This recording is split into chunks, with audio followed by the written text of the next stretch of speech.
नमस्कार. आपण एकतेने बाबाला प्रणाम करू. भगवान बाबा हनुमान जी को प्रणाम.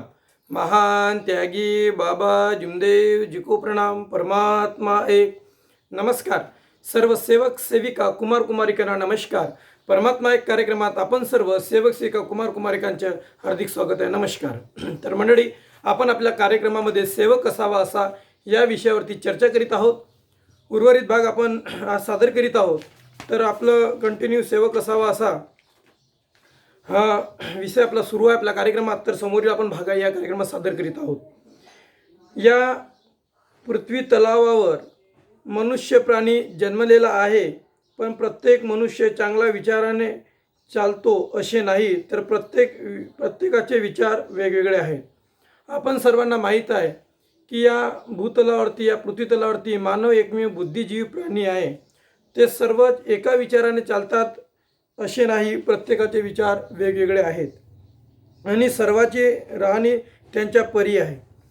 तर मित्रांनो, अन्न वस्त्र निवारा ह्या माणसाच्या ज्या 3 मूलभूत गरजा दिलेल्या आहेत, तर हे परमेश्वराने जे निसर्ग तयार केलेला आहे, मानवजात तयार केलेली आहे, त्याच्यामध्ये अन्न वस्त्र निवारा दिला आहे, त्याच्यामध्ये मोहमाया दिला आहे, त्याच्यामध्ये सत्यमर्दा प्रेम दिलेला आहे.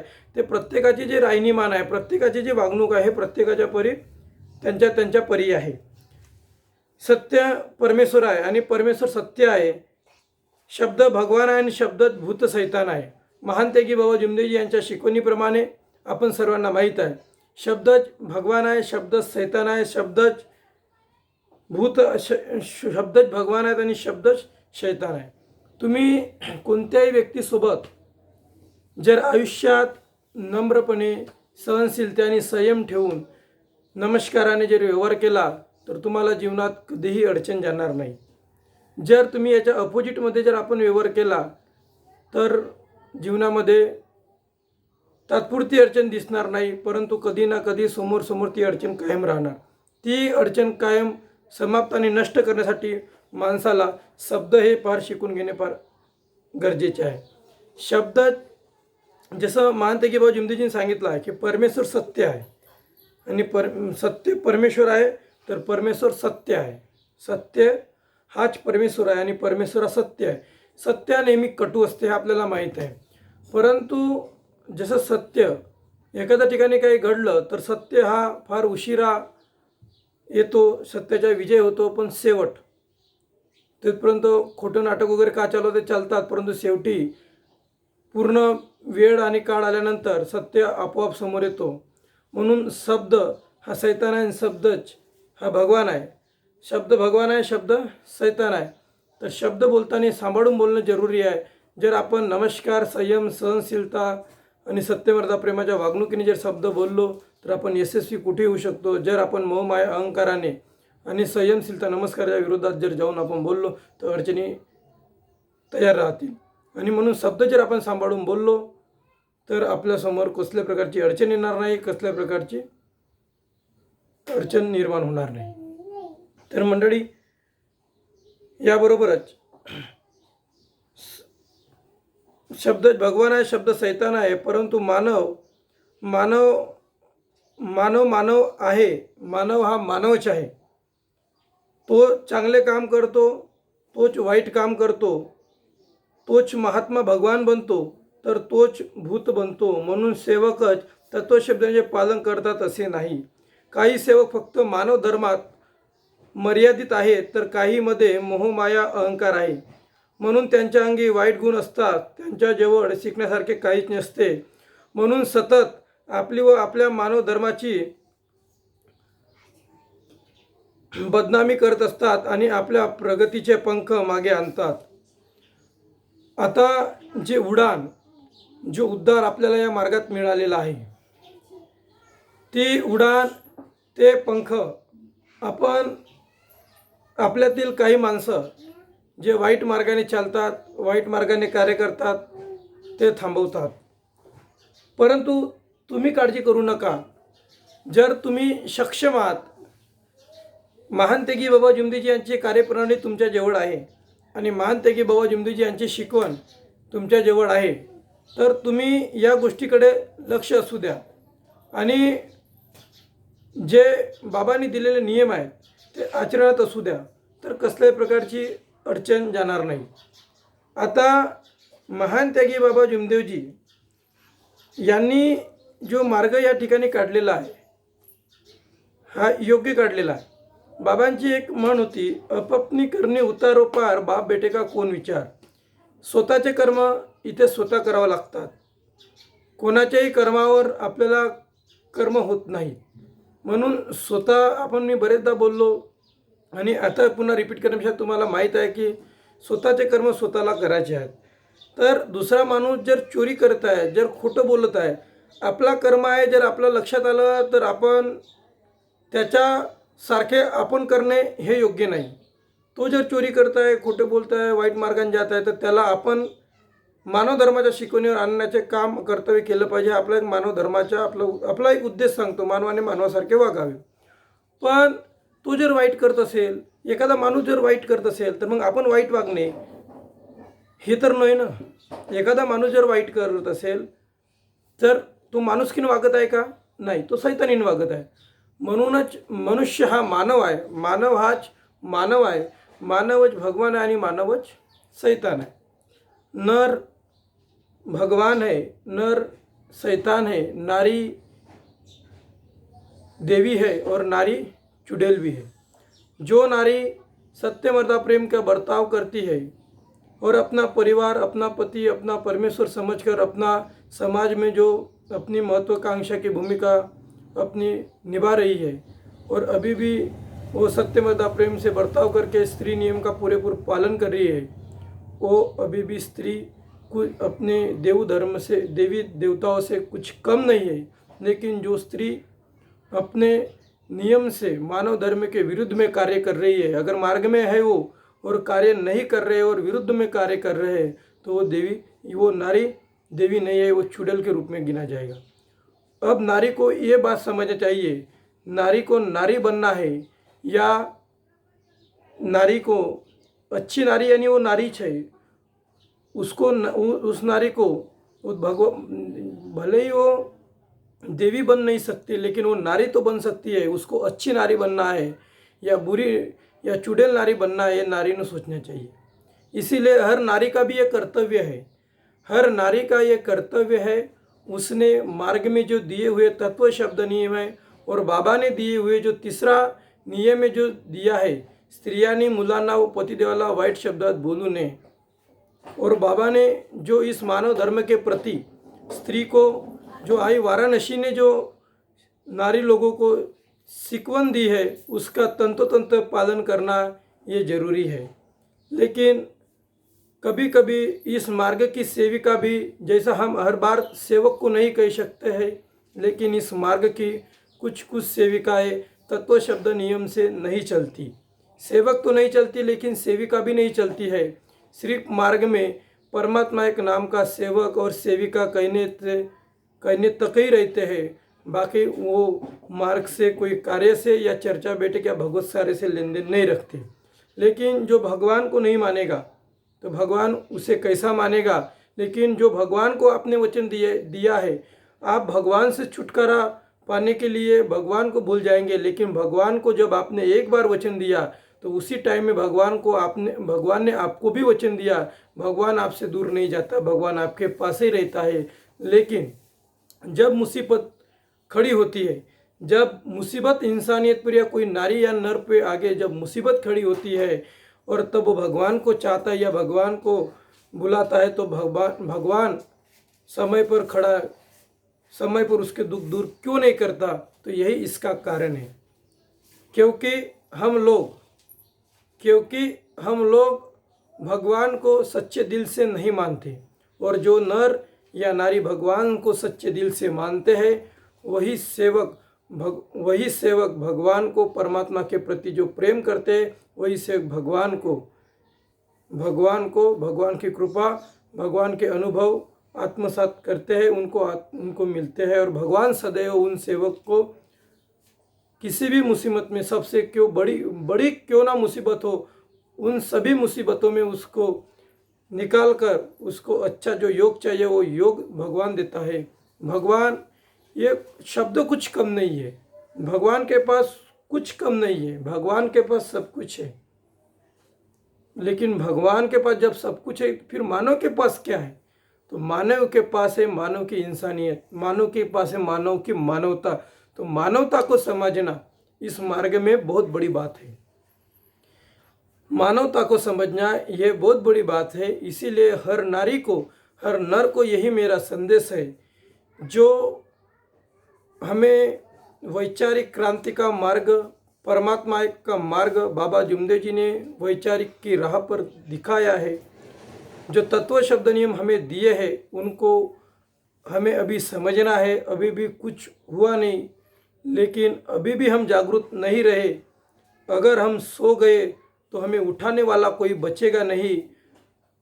दुनिया की अदालत में वकीलियत से इंसान को बाहर निकाला जा सकता है, लेकिन भगवान के अदालत में वकील वगैरह कुछ नहीं रहते हैं। सिर्फ पुण्य और पाप और हमारा कर्म और करनी ही रहती है। जब हमने करनी से अपना कर्म अच्छा किया तो हमें पुण्य साथ देंगे। अगर अपनी करनी से हमें कर्म अगर बुरा किया तो हमें पाप का भागीदार बनना पड़ेगा। इसीलिए हमें किसका भागीदार बनना है? हमें पुण्य का भागीदारी बनना है या पाप का भागीदारी बनना है, ये स्वयं को तय करना है। इसीलिए हर नारी ने, हर नर ने ये सोचना जरूरी है, हम कहाँ तक और कैसे कार्य कर रहे हैं, हम दैनंदिन जीवन कैसे निभा रहे हैं, कैसे गुजार रहे हैं, किस तरह से समाज में बर्ताव रहे हैं। हमारी दैनंदिन व्यवस्था से, हमारी दैनंदिन दिनचर्या से हम कितना समाज के प्रति प्रेम रख रहे हैं, खुद का हम भला कर रहे या दूसरों का भला कर रहे, खुद का बुरा कर रहे या दूसरों का बुरा कर रहे, हम अहंकार से जी रहे, मोह माया से जी रहे या हम सत्य मर्दा प्रेम से जी रहे, ये स्वयं को पूछना है। जब आप अपना किसी भी आंसर का या किसी भी प्रश्न का उत्तर स्वयं से पूछेंगे, अगर आपका एक लक्ष्य, अगर आपका एक चित्त आपके पास रहेगा तो आपको उत्तर, आपका प्रश्न का उत्तर आपको मिल ही जाएगा, उसको देर नहीं लगेगी। अगर भगवान ये चाह रहा है आपके हाथों से बुरे कर्म नहीं हो, बुरे कार्य न हो, तो भगवान ने आपको पहले ही कह दिया है दुखदारी दूर करते हुए इच्छा अनुसार भोजन मार्ग के प्रति। जबकि हमने पहले उसे बोल दिया कि परमात्मा एक मर्यादा भगवत नाम पर, ये तो बाबा ने दिए हुए शब्द थे, लेकिन बाबा ने वो स्वयं के पास तो रखे थे लेकिन सेवक को भी दे दिए।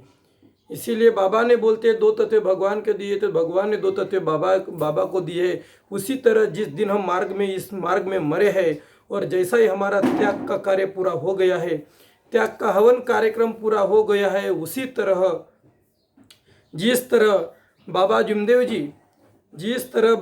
जी ने एक भगवान की प्राप्ति की और भगवान ने बाबा जुमदेव जी ने कहा ईमान ही मेरा भगवान है और सत्य से कार्य करूँगा। उसी तरह जब भगवान की प्राप्ति बाबा जुमदेव जी ने की, उस दिन की ये बात थी, तो उसी तरह जब भगवान बाबा हनुमान जी और बाबा जुमदेव जी की कृपा पर ये सेवक जब मार्ग पर आ रहा है और भगवान के चरणों में मर रहा है, और जब उसके घर में भी जब त्याग का हवन होता है, यानी वो त्याग जब सफल करता है और उसके घर में भी जब हवन होता है, तभी भगवान उसे अपने दो तत्व जब सेवक उसे दो तत्व देता है तो और भगवान भी सेवक को दो तत्व देता है। ये भी बात समझ लेना। हम मार्ग में जैसे आते हैं उस तरह हमारा यही वादा होता है, हम जिंदगी में मरेंगे या जिएंगे लेकिन भगवान के चरणों में रहेंगे, भगवान की पूजा करेंगे, सभी तरह की जूनी विचार जूनी पूजा सब विसर्जन करके बंद करेंगे और अंतकरण से भगवान बाबा हनुमान जी को मानेंगे। ऐसा हम सत्य वचन उस दिन देते हैं जिस दिन हम मार्ग को चाहते हैं, जिस दिन मार्ग के अनुभव को चाहते हैं, जिस दिन हम खुद के दुख दूर करते हैं, उस दिन हम ये वचन देते हैं।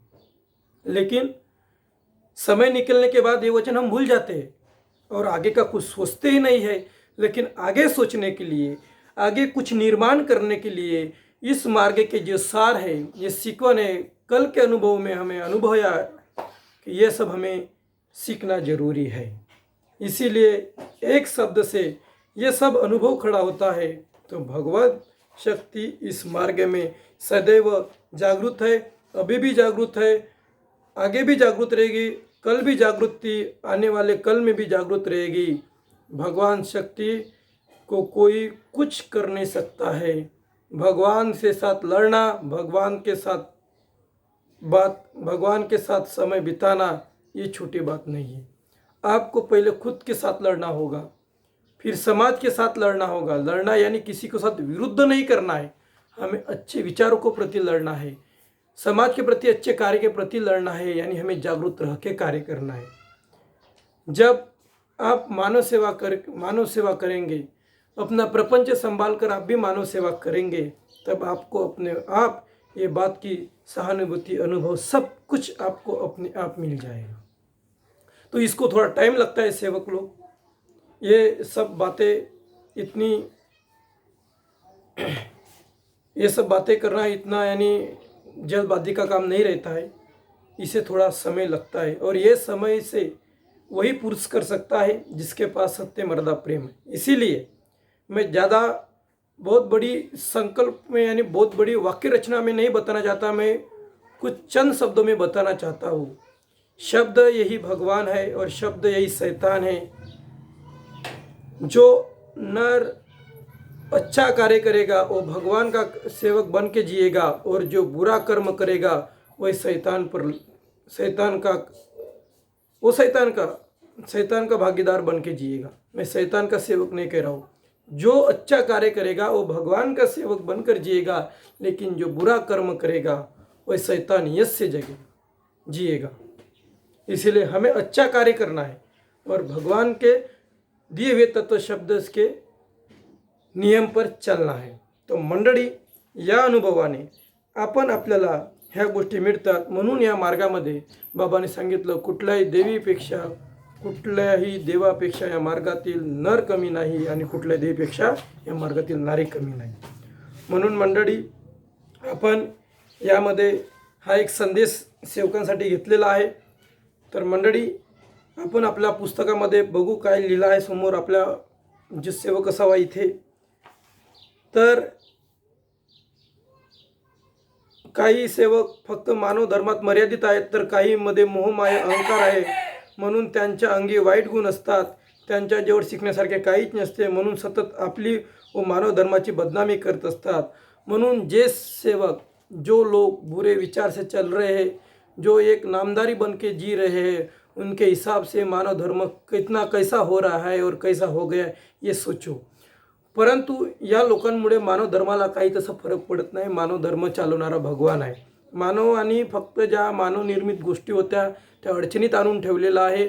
आता भगवंत तो कसा सोडेल आपल्याला माहीत नाही। परमात्मा मार्ग किती मोठा आहे, कसा आहे हे आपण सर्वांना माहीत आहे, पण सध्या काय सुरू आहे हे आपल्या सर्वांना माहीत आहे। बदनामी कोणामुळे होते, का होते, बाबांनी असं सांगितलं, बाबांनी तसं आपण या कार्यक्रमामध्ये घेतलं याच्या अगोदर। म्हणून थोडंसं लक्ष देण्यासारखं उदाहरण आहे। थोडं काळजीपूर्वक या गोष्टीकडे लक्ष असू द्या आणि आपण याकडे काळजीपूर्वक लक्ष असू देऊन बदनामी होणार नाही याकडे आपण थोडे लक्ष घाला। आणि आपले प्रगतीचे पंख मागे आणत असतात, हे समाजात मानासाठी झुरत असतात, म्हणून यासारख्या लोकांना मान प्राप्त होत नाही। कारण सत्याला विसरून खोट्या मार्गावर चालत असतात। असे सेवक मानव धर्माची एकता तोडतात, एकतर आपलेही तो काम पूर्ण करत नाही आणि दुसऱ्यालाही पण पूर्ण करू देत नाही। अशी सवय, अशी चालना नकारात्मक सेवकाची असते, पण हे कधीच समोर जात नाहीत, हे लक्षात ठेवा।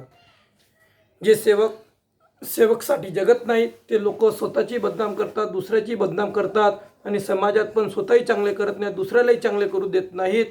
आणि हे लोक कधीच समाजात समोर जात नाहीत, तर मानासाठी सतत झुरत असतात, सन्मानासाठी झुरत असतात आणि एक दिवस त्यांचासुद्धा अंत होतो। आणि अंत कसा होतो हे मी म्हणू शकत नाही, कारण वेळ काळ प्रत्येकाच्या जीवनाची मी ठरवलेली नाही, त्याच्या कर्माने ठरवलेली आहे। तर मंडळी, असा कुठलाही वेगळा आणि आगळा विषय समजून घेऊ नका। परमेश्वराच्या प्रती चांगले कार्य करा आणि अशा फालतूच्या भानगडीत जाण्यापेक्षा अशा चांगल्या गोष्टी ज्यामुळे तुमच्या जीवनाचा उद्धार होईल। म्हणून मंडळी, कालच्या कार्यक्रमाच्या सादरीकरणात आपण सर्व सेवकांनी सहभाग केला, नमस्कार केला, त्याबद्दल नमस्कार। कार्यक्रम ऐकून घेतला त्याबद्दल नमस्कार आणि आभार मानतो। आजच्या कार्यक्रमात सादरीकरणात काही चूक झाल्यास आपण सर्वांना माफी मागतो। सर्व सेवक सेविका कुमार कुमारिकांना नमस्कार करतो आणि वाणीला विराम देतो। सर्व सेवक सेविका कुमार कुमारिकांना नमस्कार।